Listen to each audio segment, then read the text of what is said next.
আমরা আর কি বলছিলি, তোর ঘরের কাছেও আমরা যাইতে পারবো না। এবার তোমার টাকা লুটেই তোর উপরে চলে যাব আমরা। হি হা হা হা। আরে ইয়ার, এত রাতে এই নির্জন জায়গায় বাঁশি কে বাজাইতেছে?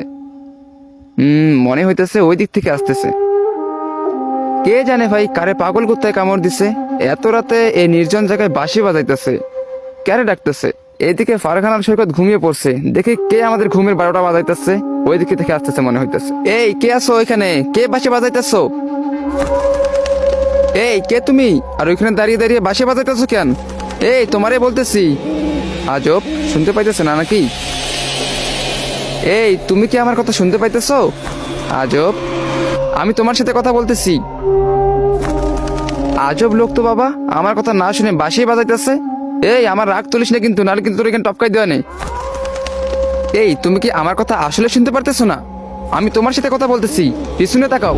কি রে, তোর কি জীবনের একটুও মায়া নাই? তুই জানিস না এদিকে আসা নিষেধ? কে তুই? পিছনে তাকাও, নাহলে তোকে কিন্তু এখানে মেরে ফেলবো। এই কে কে কে তুই? আর এখানে কি করতেছিস? কি রে, এত তাড়াতাড়ি আমার ভুলে গেলি? মনে আছে আজ থেকে 2 মাস আগে ঠিক এই জায়গায়? কিন্তু কিন্তু তুই মরে গেছিস, তুই কি করে আসতে পারিস? না না, এটা হতে পারে না। কে তুই? না না, এটা হতে পারে না। না, এটা হতে পারে না।